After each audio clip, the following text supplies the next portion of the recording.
বাপজান, আশা করি কুশলেই আছেন। পর সমাচার এই যে সেদিন আপনি যে কাণ্ডটা করিলেন, তার জন্য এই পত্রটি না লিখিয়া পারিতেছি না। দেখিতেছি যতই বয়স বাড়িতেছে ততই আপনার কাণ্ড একেবারেই লোপ পাইতেছে। আপনি কি করিয়া সেদিন আমার ড্রয়িং রুমে অর্থাৎ বৈঠকখানায় বেমক্কা ঢুকিয়া পড়িলেন বুঝলাম না। সারা গায়ে ঘামের গন্ধ, ময়লা তেলচিচি পাঞ্জাবি, বগলে ছেঁড়া ছাতা, মাথায় চিতি পড়া কিস্তি টুপি, যেন আকবর বাদশার 19 আর কি। হাতে মাটির হাড়ি, সর্বোপরি দুপায়ের চামড়ার কুচকুচে কালো রং বোধহয় লজ্জায় ঢাকিয়া ফেলিবার আশায়। রাস্তার সবটুকু ধুলি মাখাইয়া পা দুটিকে মনে হইতেছিল চুনকাম করাইয়াছে।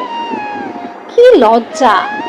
আপনার ওই মূর্তি দেখিয়া আমার বন্ধুগণ এবং তাদের সুন্দরী স্ত্রীরা বজ্রাহতের মতো তাকাইয়া রহিল, যেন তাহারা চাক্ষুষ ভূত দেখিতেছে।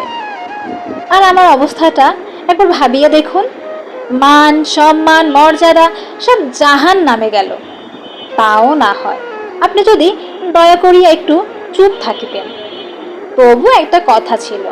তা না, আপনার আবার আহ্লাদে মুখ দিয়ে কথার ফোয়ারা ছুটিতে লাগিল।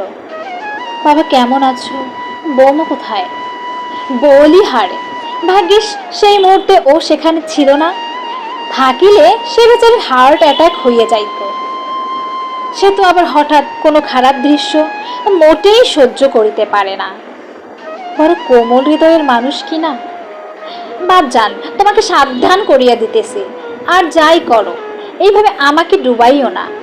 টাকা পয়সা লাগিলে চিঠি দিও, পারিলে পাঠাইব। আর অত টাকা পয়সাও যে কেন লাগে তোমাদের তাও বুঝি না। তোমাদের আবার অত খরচ কিসের? ক্লাবে যাও না, পার্টি দাও না, ইসবগুল আর চিরতার পানি ছাড়া আর তো কোনো নেশাও করো না।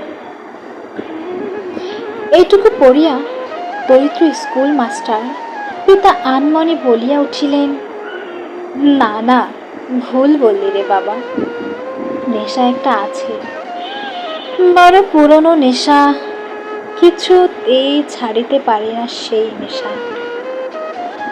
তোর জন্মের পর থেকে সারাক্ষণ তোকে দেখার নেশা, কিছুতেই ছাড়িতে পারি না বাপ, কিছুতেই ছাড়িতে পারি না।